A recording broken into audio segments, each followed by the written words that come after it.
Good afternoon, ladies and gentlemen. Welcome to TechGig webinar series, our endeavor to empower techies. We believe that sharing of knowledge is the key to enhance our skills and grow us as professionals.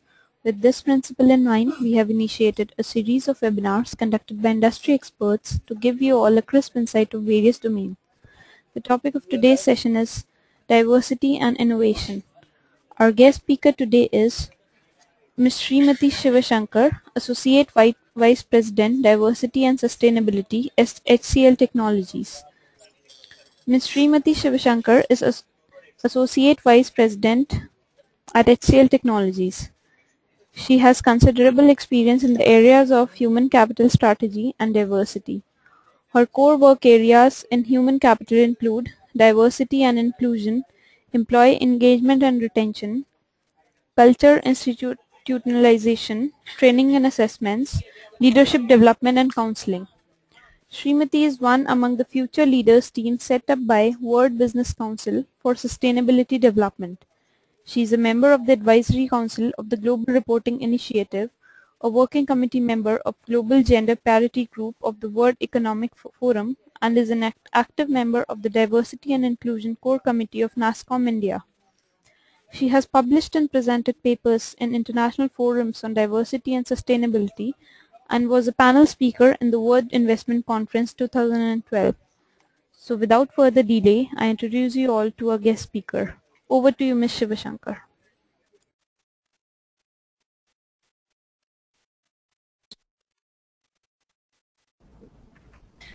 Thank you for this wonderful introduction, and good afternoon to all the participants of the seminar. I know I'm always challenged when I have virtual audience, especially when I really can't come across who the audience is and what kind of expression would they give and what kind of response would I get when I start doing my presentation. But I'm just going to reserve all those thoughts and start my conversation with you. What I'm going to talk for the next few minutes is not a rocket science. It's not something that is going to talk about certain theories or certain mathematical formulations that one need to have to connect diversity and innovation. I'm here to express some of my own experiences, thoughts, and the various conversations that I have gathered as a practitioner over so many years. You know, today there is a lot of conversation around how do we sustain business, why innovation is the key, especially for techies to manage over a period of time. Seldom do we forget that it's the human capital that's required for innovation. It's the human mind that makes the big difference. And sometimes I wonder why we really don't want to connect the innovation with the human strategy otherwise. So here is an attempt where I'm trying to bring the diversity with innovation and also share some of the things that's going on around the world. I'm not here to quote any of the best practices of the other companies because you know they are available in ample. But what I would probably expect at the end of the day is that whether we have any questions in mind that we want to take it back to our respective companies or to our workplace. What are some of the answers that we want to seek for in our own organizations when we come across people saying that we are not innovating enough? What are we actually doing around this? Are we thinking in a very homogeneous way, or we are actually bringing heterogeneity into our thinking process? Do we really allow diversity of thoughts? These are some of the questions I believe that you will have to carry towards the end of this conversation. I've structured my presentation, if you see, around about 7 topics. I thought it's important for me to give you an explanation of what I mean by diversity. How do we define innovation? There are ample conversations around innovations and definitions around innovation everywhere. So I thought it's important to set context for what we define as innovation. The background to this session itself, why are we connecting diversity and innovation? Some empirical research. I must confess that this was quite a hard piece for me to gather because you can connect diversity and innovation in multiple ways, but I wanted to arrive at certain hypotheses which techies like you might find it very interesting. I also understand from the Times of India that the group is heterogeneous. There might be also other practitioners who are also non-techies could be part of this group. So I thought it's important to set the context through empirical research, because I know when I share empirical research, half my work is done. Because you will be able to assimilate on your own as to how you want to connect these research with your day-to-day issues. The action framework is something that I have come up with. This is for saying how you can leverage diversity and can connect diversity with innovation. So this is pretty much a framework that has been created by me. And I'll be happy to also, respond to you post this conversation on how to leverage this framework. I will also share the top 50 companies that leverage diversity, and so that you could do a deep dive later to understand how they are doing it in real situations, and also the various references that you could be using. I would quickly present for the next 20 to 25 minutes, and I believe that we should have more room for conversations, so that whatever I miss in these discussion, I miss in this presentation, I could carry it forward during the discussion. So what is diversity? It's, there are several, every time, though I've been a practitioner of diversity for many years, I often, I make it a point to kind of visit various organizations, visit various sites to understand how they define diversity. After all, in India, diversity is not something that is new, something that we know very well and we have been leveraging for many years. But I found this particular quote from University of Tennessee very interesting, and what is interesting also is that there is a committee, and the committee has given a definition in 2001 and has revised it again in 2003. Basically saying the diversity definition is progressive and it's not time bound. And we are always, going back to coming up with new definitions based on how the marketplace reacts and what the company wants, or how the workplace demography itself shifts over a period of time. So diversity is a commitment to recognizing and appreciating the variety of characteristics that make individuals unique. That's what is important for the innovation concept today, and therefore I brought this definition. In an atmosphere that promotes and celebrates individual and collective achievement. So they got some definitions around age, cognitive style. The cognitive style is nothing but diversity of thoughts, which we will speak later. Culture, disability, economic background, education, ethnicity, gender identity, not just gender alone, you must notice that. The geographic background, languages spoken, marital partner status, physical appearance, political affiliation, race, religious beliefs, and sexual orientation. So I'm not sure if they missed out anything. Probably if they have, then I think we should just make a note and send it across. Today, look at the diversity in our own workforce. I don't think Indian companies are anyway Indian in real sense. Most of the companies are global. Many companies have taken transnational form and have started, gathering the best practices outside India. The workforce demography itself is changing. There is a good percentage of women in the workforce. There is a good percentage of people from other countries, who are shifting and becoming part of the Indian, Indian workforce today. So the workforce demography itself is changing. The average age of a company employee is changed drastically in the last 10 years. There are 4 generations working together in many of the large companies, and I always joke that in a few years from now, my daughter may also join, and therefore there will be 5 generations working for many of the global Indian global companies. So that is what is diversity. It's a big time. You find diversity in terms of workplace changing. Therefore, also a new thought process around diversity of thoughts is coming up. So we do have individuals coming up with different backgrounds, different value system, coming into the organization and who want to contribute and participate. And this is where I think innovation and leveraging them for innovation makes a lot of sense. So at this point in time, we might want to understand how we define innovation.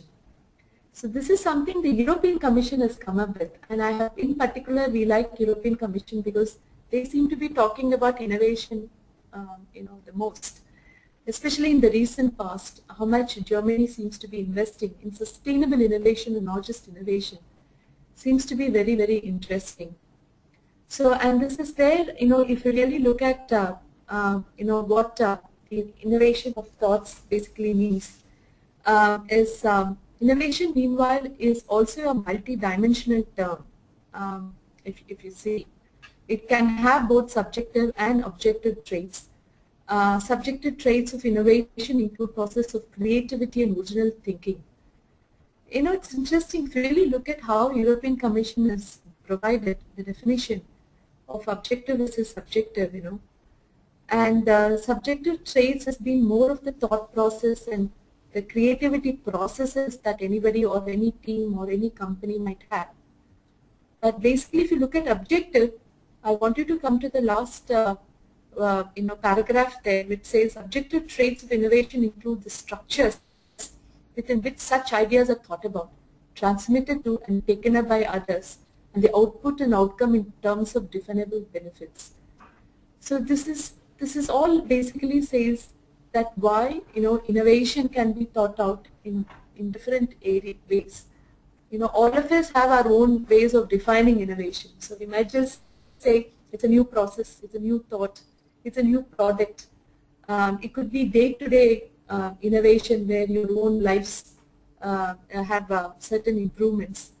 But I really like the structured idea, and I thought it might be important for you to go into the European Commission site and then understand more.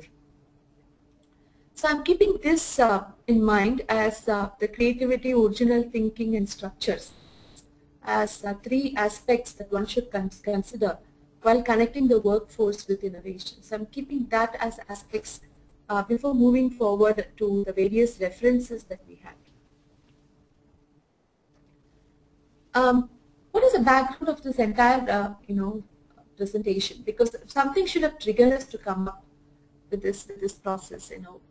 I've been attending various forums and various conversations around teams, virtual teams, and innovation seem to be coming up very often. And what I hear a technical person speak is very similar to what an HR person also speaks. There is no difference at all in terms of how you want to connect innovation with workforce diversity. So keeping that in mind, these are some of the hypotheses that I've come across, which you might want to question over a period of time, or you might want to go back to your respective organizations or your own workplaces and test. So the four various hypotheses that I am putting forth here is that the global literature and company experience indicate that high productivity increasingly depends on effective functioning of teams. So which we all know, this is something that we always say, we need functional team. We need to look at what makes the teams dysfunctional and start working around it so that we don't lose productivity or innovation. But there is also a definition of how the team definition itself is changing. The team that encompasses a variety of diverse characteristics individually which comes together collectively can spark creativity and innovation and have a greater capacity. So, it's a very interesting say. They say that, you must bring 5 people of 5 different origins from diverse backgrounds and make them put together, and they might actually come up with very innovative ideas. It is just a saying, but we want to know whether it is right or wrong, whether there is enough research which will help us to say that this is acceptable or not in the organizations. When we really can't have, when you actually do some research in the website, you'll be very surprised to see that there are certain hypotheses that when you create a neighborhood, you want a neighborhood which is not a global village. You want to have neighborhoods which have people who are very similar in their thought process and the day-to-day function.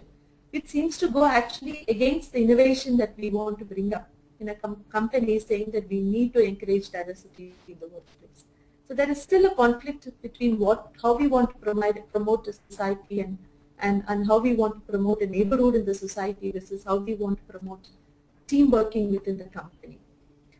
And also they say that, they outperform homogeneous workplaces as they draw on a greater pool of ideas because their interaction produce better solutions. So basically says heterogeneity in the team actually matters. There's a lot of research around that which I will say going forward.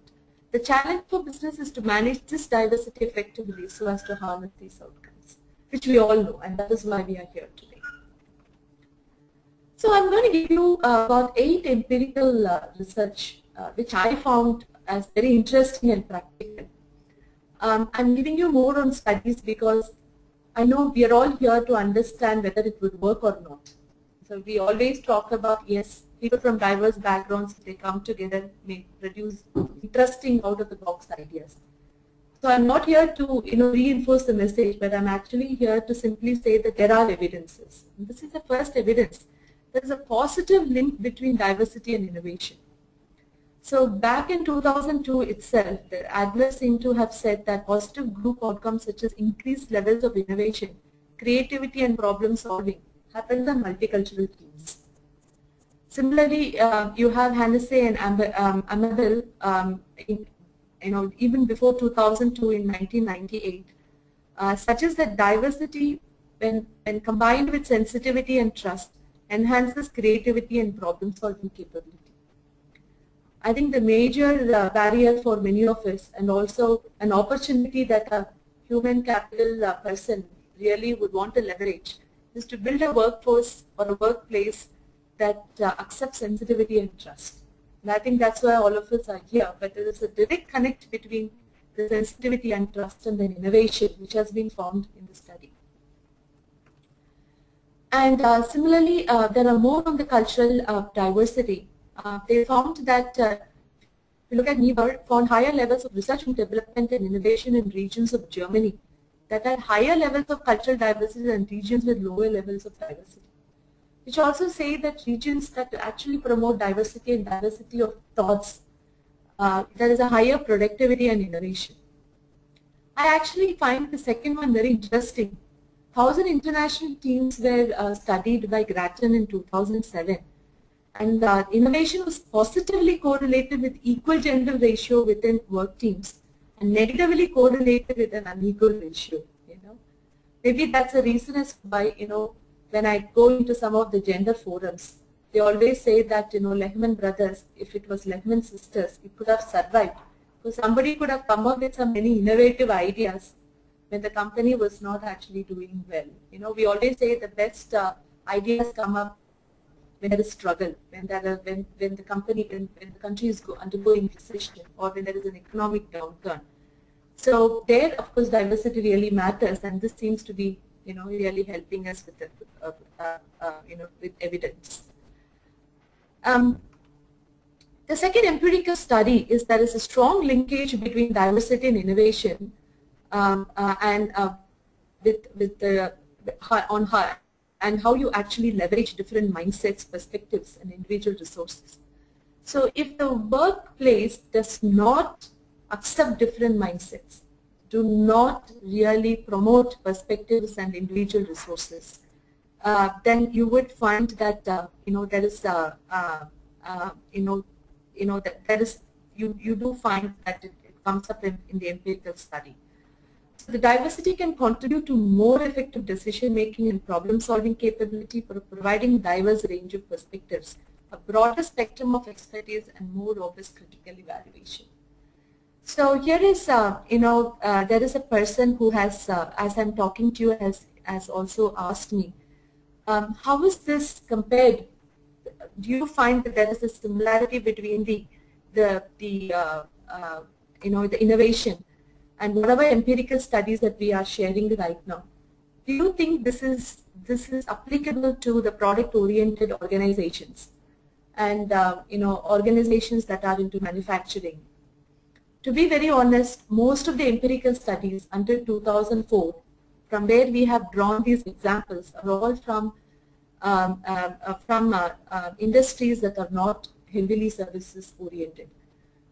Most of the innovations studies have come up only on product-based companies, because the product-based companies have a larger geo spread, and also they have been catering to the various demography.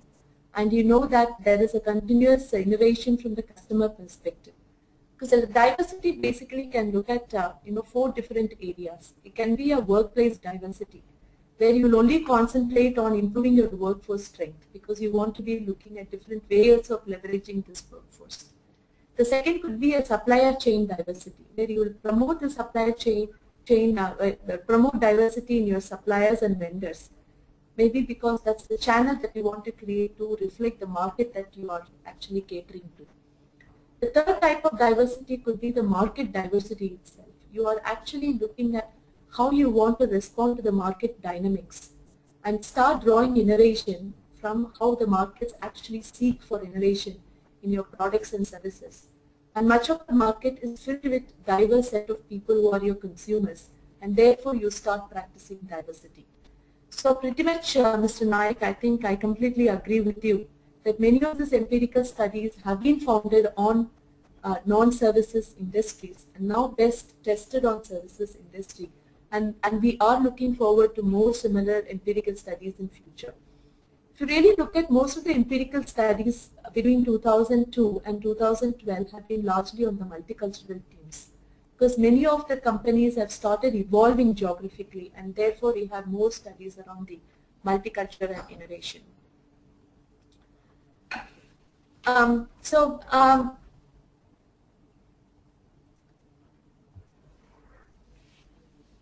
just moving on to the next empirical study. Diversity yields innovation in small and medium enterprises. So it actually disproves some of the myth that you need to invest a lot and you need to be a big company if you have to really invest a lot in innovation. And only large companies focus on diversity, which is not true.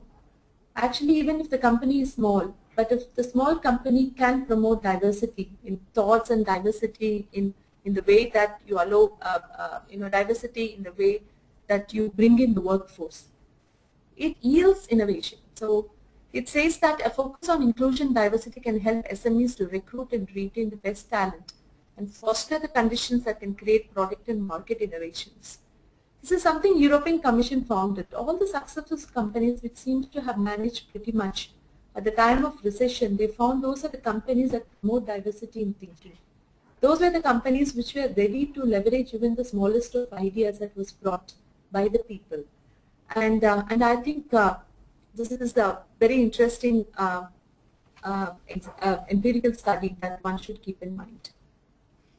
The main challenges and barriers are overcome through good management. This is a proven study. So if you do not have a strong management that seems to really promote diversity of thoughts, if it is a hierarchy-based organization where any idea has to flow through many number of channels before it can actually reach somebody who is an influencer or a decision maker, there is going to be a lot of ideas which will be lost in transition. So how much do the workforce trust the leadership for sharing their ideas openly and in the most confident manner? I think makes a very big difference on how to leverage, on leveraging diversity for innovation. So in companies where there could be a larger workforce which belongs to a particular homogeneous group, and there are multiple minority groups that actually belong, which brings in heterogeneity. And if you really do not create platforms or create platforms to promote trust and transparency, for them to voice out their ideas or voice out their opinions about any matters of the company, you do find that there is somewhere the good management is not practiced. There are more studies about it, and there are practical examples that you can see in India itself, but I thought it is important for me to just show the study alone. Here we go. There are some specific studies around women, and this is one interesting study I thought I should share with you. Women-led teams in companies have higher productivity and better financial performance. Of course, the famous research is by the Catalyst. It says that there is a higher return on equity by companies which are led by women than those that are led by men, which means there is a higher percentage of women in senior management. So in 2004, they came up with this particular research, and it got reinforced in 2010, if I'm not wrong, because they did conduct the study after 5 years to see if this is really true or not. I think most of their companies that came onto the list were the Fortune 500, and they actually did this study. But the return on equity is very interesting. And in that study, the return on equity was also founded on the innovations that have been brought into the market because of these women-led teams. So this was an interesting study, so I thought I must share with you. The next one is about cultural diversity can improve innovation and profitability. And so there were about 6,560 professionals who got interviewed by Dr. Finn in 2010. And whatever we believe as heterogeneous teams were better than the homogeneous teams in terms of culture were proven right. And there's a complete handbook also on diversity management, which talks about cultural, leveraging culture, specifically, and how to leverage cultures for innovation, which I'm really not going to push very hard in this presentation. That is just for the readers to read if you're interested. Generational diversity and innovation, it's the most sought after subject today. But I don't think I should really answer this as an empirical study, because this is something that we are seeing day to day. Some of the best innovations has happened in the last 10 years. And some of the best innovations has happened in companies which promote diversity. And some of these best innovations has also happened because it is not the experience in the company that matters, but it's a matter of what's the idea and whether the idea is really sustainable or not. There are a lot of studies which are going around the multi-generational workforce and how to leverage multi-generational diversity for innovation. I was watching a very interesting serial yesterday, and there was this conversation between a senior and a junior lawyer.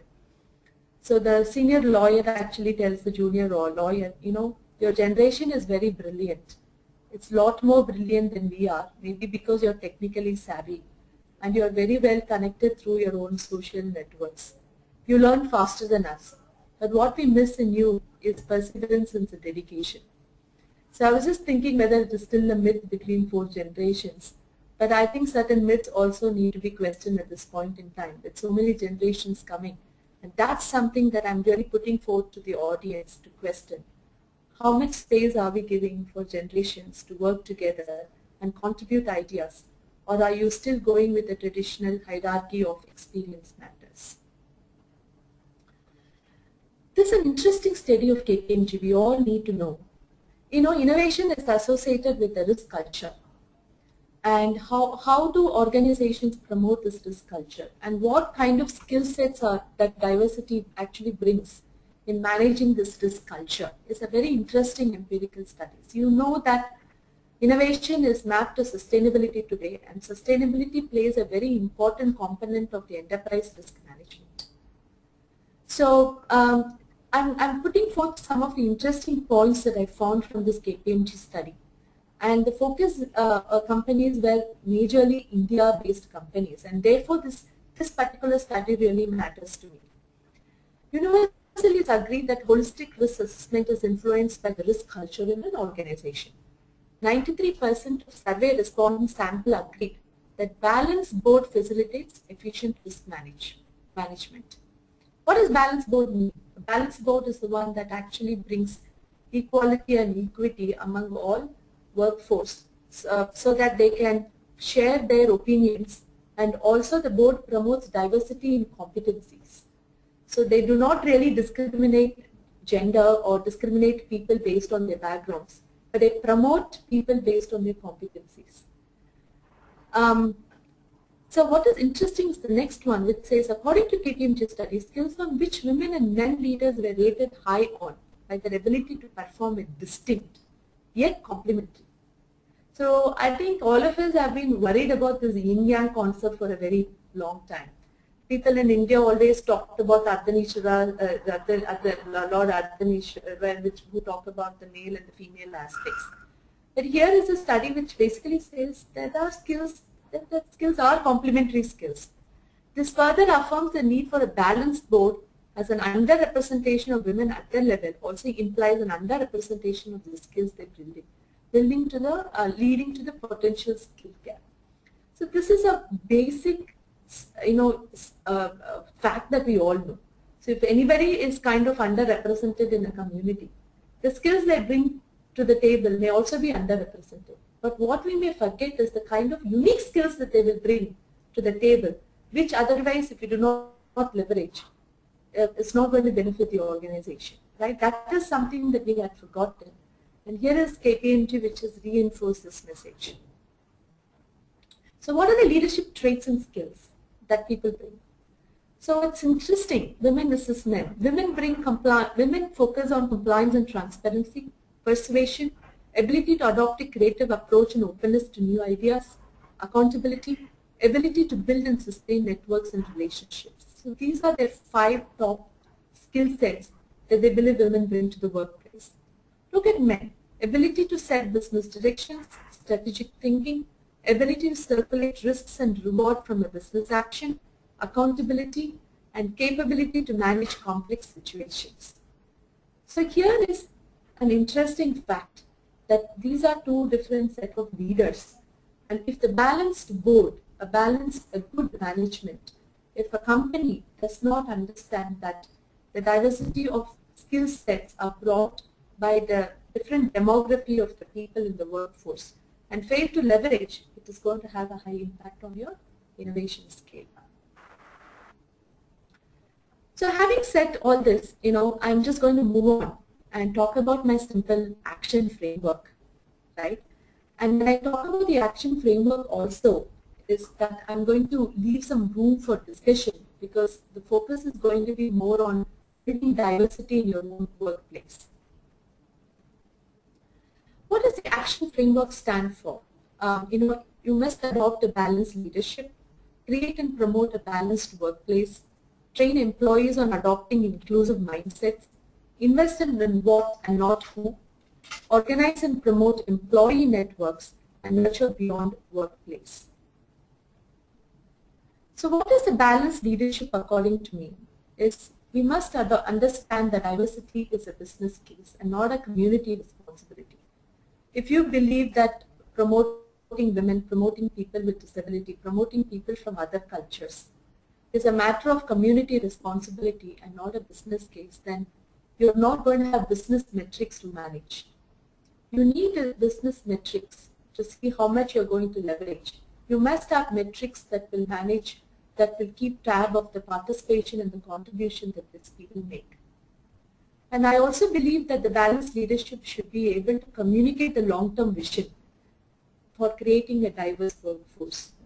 I remember one of my mentors earlier, way back in 2002, told me, Srimati, the best organizations are those with leaders who believe in the outcome of a program and not believe in what is being done in the program or micromanage.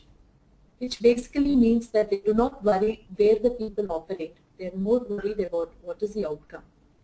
And she also told me that if the culture of the organization is it accepts virtual teams, it means that there is a higher innovation and higher productivity, because it improves trust and transparency.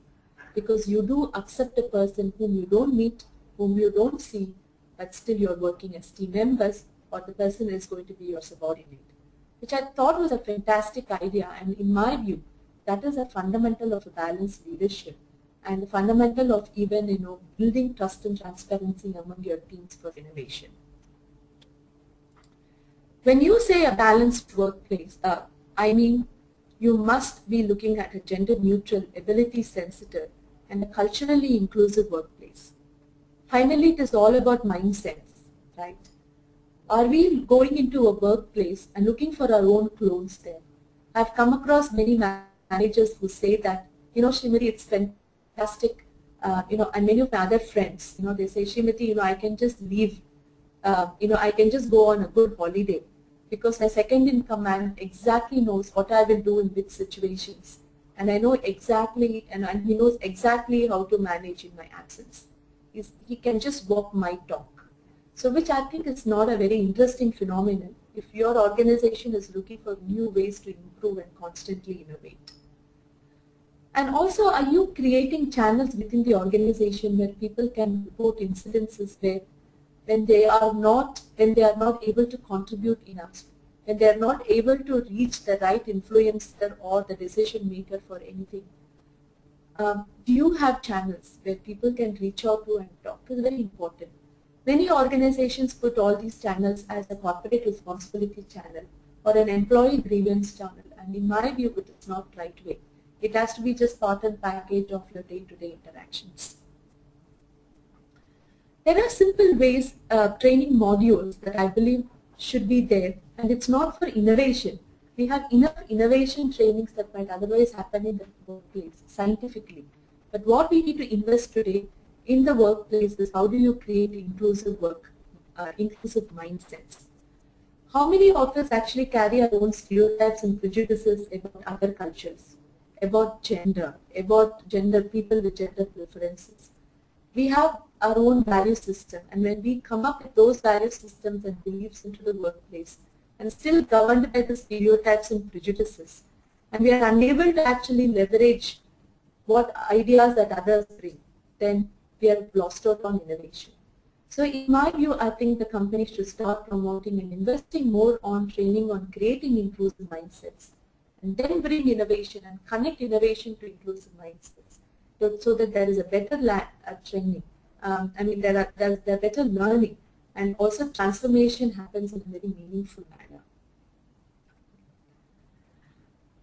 And I think when you have this inclusive mindsets, the very element of what and not who comes into mind.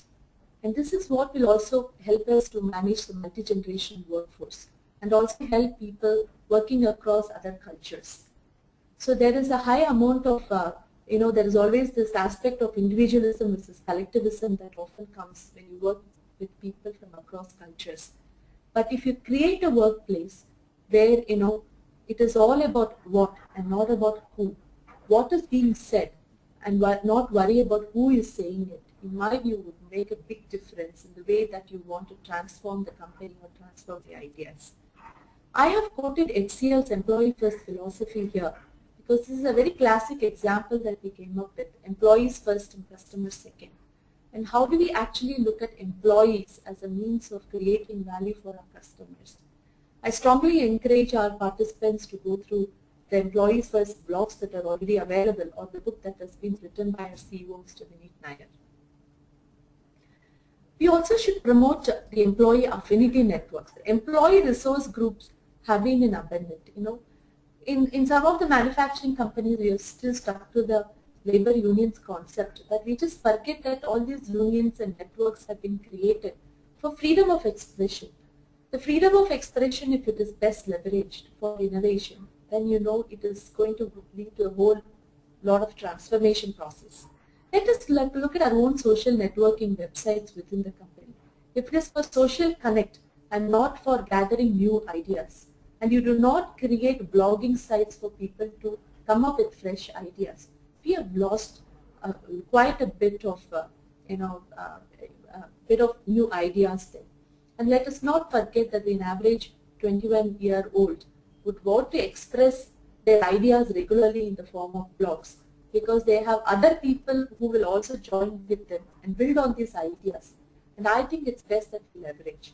For example, HCL today has a social site called Meme, and Meme actually promotes a whole lot only around innovation. And and irrespective of which account, who it is not about who, it is about what is being said. And today I connect to somebody outside the country not because of whether this person is white, or whether the person is a woman, or the person belongs to a particular country. I connect to a person because the person believes in inclusion, and therefore I want to learn inclusive practices from that person. So that kind of affinity thinking will lead to a lot of innovation. And I think we should go beyond the workplace. If you are really stuck to our own workplace for big ideas and not seeking out with our own stakeholders outside, we have lost out quite a bit. I think, with this in mind, I think HCL has a very interesting program called MAD Limited. It is Make a Difference, Lead the Difference, which we kind of run it along the college students. And we have brilliant ideas for more than 15,000 people every year. And they talk about ideas that will transform the world, transform the future of IT, transform everything. And in my view, if we search continuously only for innovations within the company, then we have forgotten about what are stakeholders who also have equal interest in the company. We will lose them out. So here are the top 50 companies leveraging diversity. I have provided the list. If you want, you can also go into the site called Diversity Inc., which is a US-based, but they actually do a global check on how companies, kind of leverage diversity, and these are the top 50. I would also encourage you to go and see how they leverage practices for innovation, because that will make a big difference. These are all some of the references. I'll be happy to, kind of pass them on to you at any point in time, so that you can kind of, question some of the thoughts that I have brought forward today. So I'm just going to stop here. We have about 20 minutes for this conversation. I'm sorry I took 10 minutes more for the presentation, because I was quite excited to talk about some of the slides that I have here. And I'll be happy to receive questions either on chat mode or through the moderator.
Thanks for the insightful presentation, Ms. Shivashankar.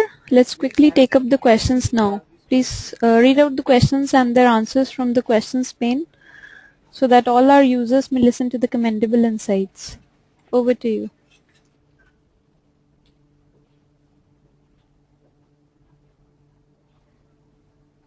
Okay, there is this there's a question on how can you explain action phenomenon once again.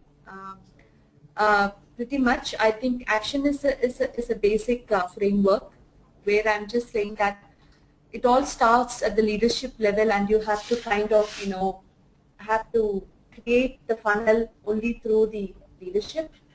So A stands for adopt a balanced leadership. C stands for create a balanced workplace. T, train employees on adopting inclusive mindsets. I stands for invest in what, not who. In my view, that's the most important and interesting phenomena that can help us, lead into transformation and innovation. O stands for organize and promote employee social affinity networks. Many people believe that affinity networks is more for social connect. We forget that that is the ground for new ideas. But I want to also encourage how you will formalize this channel for effective innovation. How do we actually leverage these ideas for innovation? And N stands for nurture beyond workplace.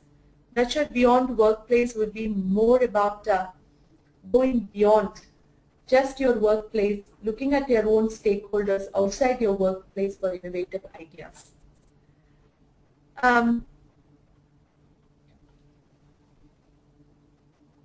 So there is one question which has come from one of the persons saying, can you share with which has some more HCL examples. Pretty much, I think that is where I brought more into the action network.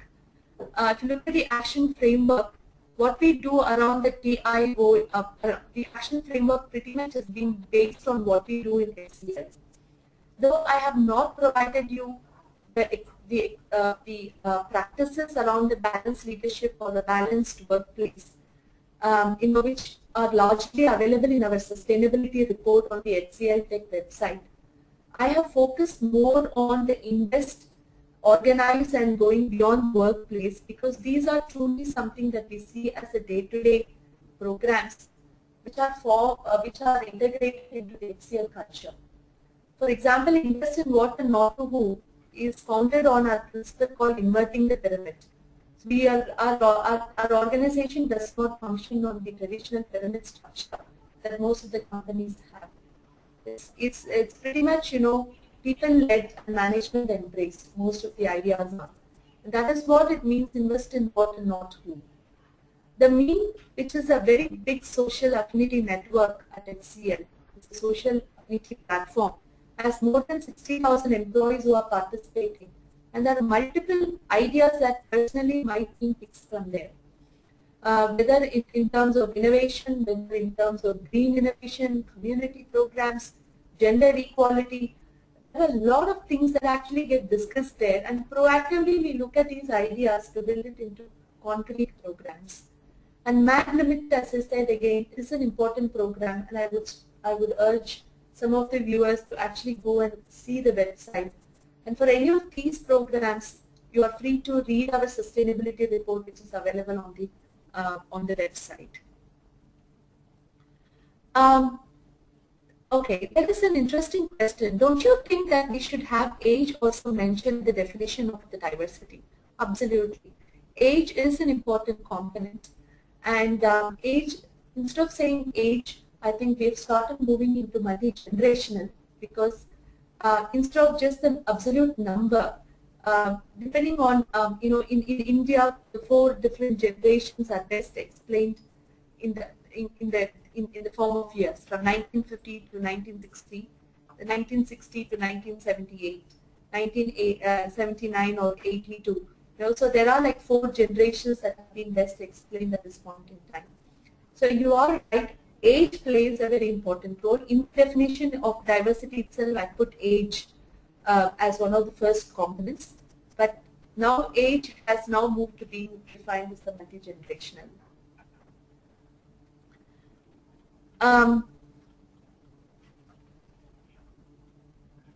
That is interesting. Is culinary experimentation a key factor in instances of more innovation success in women-led organizations? It's basically saying that women are culinary experts, but if you really could take the research and find who actually are the chief chefs of large hotels, there are very few women. So women form a very less percentage when it comes to culinary experts, if that's the term that we can see. So which in my view itself is a myth. I presume that, I think the person who has asked me the question is a gentleman, and I think he has a very good, maybe he's married and he has a very, a wife who is a culinary expert. But I wish all husbands could say that, right? I remember there was this conversation that we had with Dr. Kiran Bedi once, and there was this question which came from a young man to Dr. Kiran Bedi saying, "Madam, I'm married to this lady who also works for IT. And I have one problem with her. She doesn't cook well." Right? So Dr. Bedi actually asked the gentleman, "Young man, who likes to eat in your house? Who likes good food?" So the guy said, "It's me, madam." So he said, "You should learn cooking then." So I think the culinary expert has nothing to do with it. If you look at the IT company, this is one data that I want all the readers, all the participants today to know. I looked at the Anna University enrollment this year into engineering. Around the 10,800 people who have been enrolled, 8,500 plus are women. So I don't think there is anything to do with what we do in the kitchen. or what we may want to do in the kitchen, assuming that many of us don't go to the kitchen, we simply outsource many of these things. But it's basically saying that there is a large amount of diverse workforce entering into our own workplace. And it's important that we start looking at it in a much more holistic manner. I know that our response was a little longer, but I wanted to share the little story. On lighter side, missed call is innovation. That was our contribution and took the West by surprise. How do we classify such innovative ideas? I think that's interesting. I think we all contribute something or the other to the West, and West has also contributed enough to the East, especially how they play around with our surnames, which is often very confusing, right? So I think the missed call is something very interesting, and I think it's a cultural innovation, but I wouldn't know whether it's technology innovation. But to some extent, it also talks about how we prioritize our nature of calls and whom we want to call at any point in time. Maybe it is also sending subtle signals on how we set expectations with others when we send out missed calls. So being a very indirect community ourselves, we are not very direct in our communication. Maybe we continue to be indirect in our communication and we are sending subtle messages about our preferences through missed calls. So maybe that's just on the lighter note. Okay.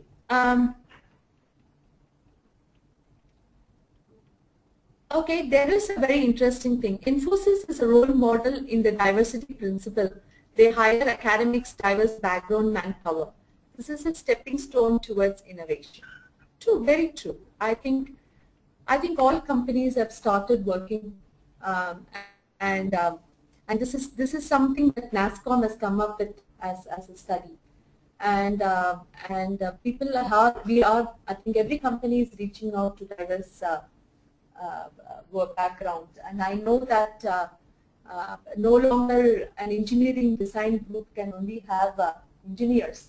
You can also have anthropologists and sociologists who may bring very different perspectives into your engineering design itself, and I think that's fairly acceptable.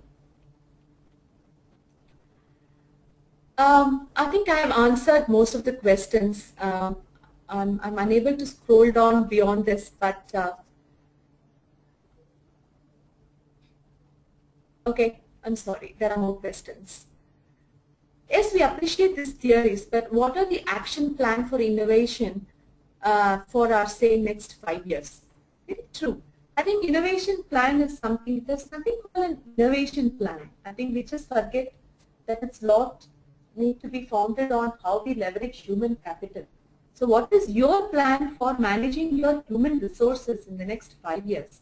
It will also have a direct impact on your innovation. How much are you keeping your ear to the ground about the good ideas they bring? They have a direct connect with the markets. They have a direct connect with the consumers and customers. How much do you leverage the feedback that they bring after interacting with the customers?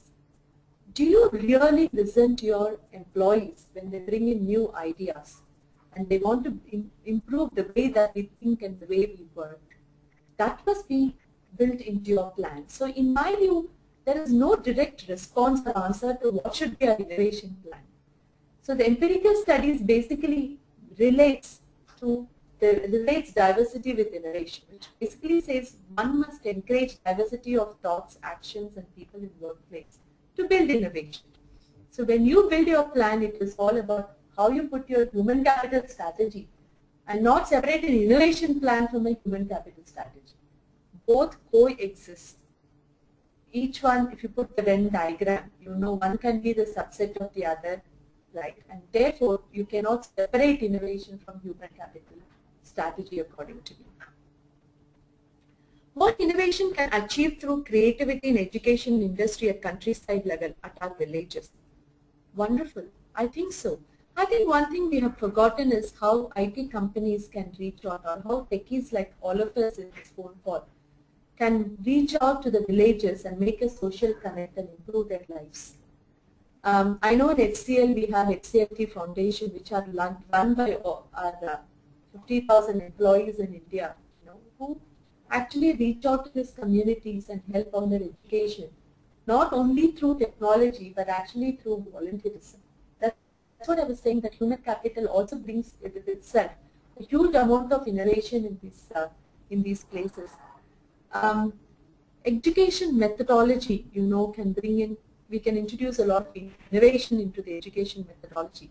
I know my daughter goes to a CBSE school, no matter whether the CBSE school in the village or in the town or in the city functions, they seem to be standardizing. There is some kind of standardization that seems to be happening, and they're introducing some innovative ways to learn. So I think we must just wait. But innovation, in my view, can be introduced how science and math are being learned. I always insist, how do you enable mathematics? How do you bring in innovative ways for learning mathematics? How do you make a child visualize mathematics rather than work on mathematics? There is a difference. We can visualize mathematics, so there is a better assimilation. And in my view, many of the innovation tools should happen around how one can visualize the application of mathematics in their day-to-day lives. So it's a very interesting question. The person who was asked, thank you so much, sir. I think you have gone really beyond the workplace to ask this question. In a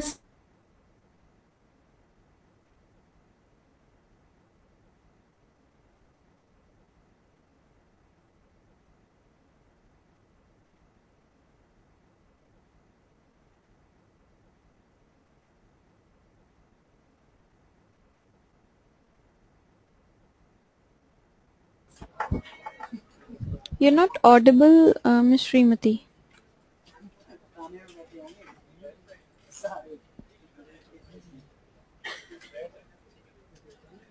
Hello, are you there? You're not audible.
I'm extremely sorry, due to a network issue at Ms. Srimati's end, we are not able to hear.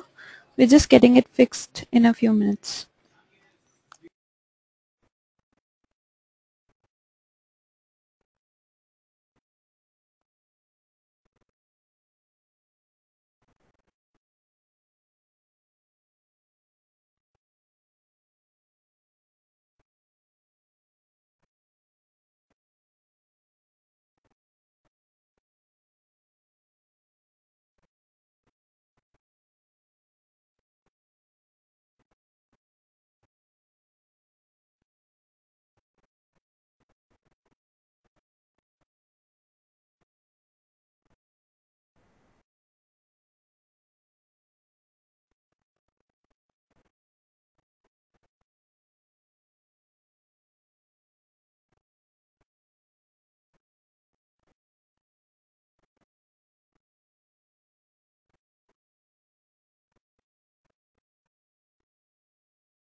Questions are not can you resend the questions? Or can she close it?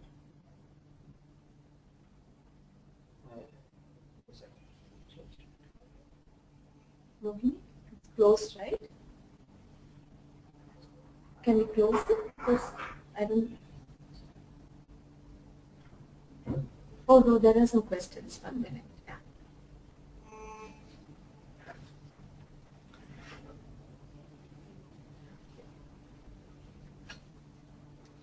I'm sorry, I got disconnected.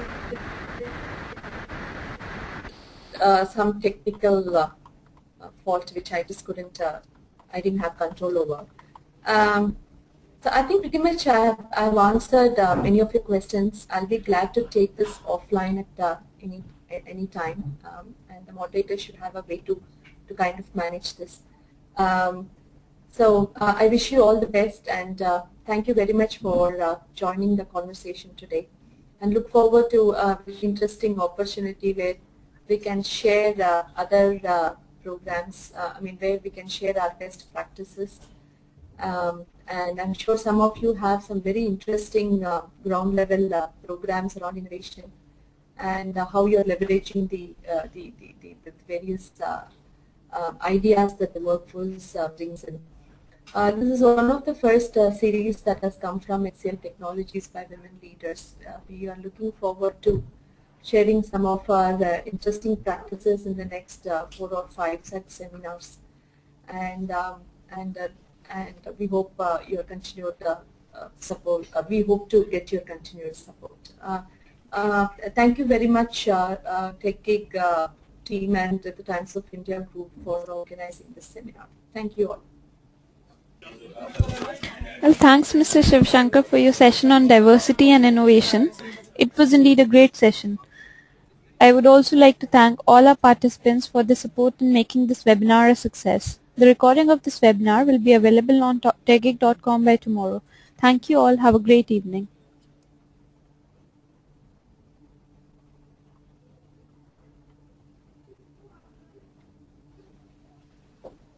Sure.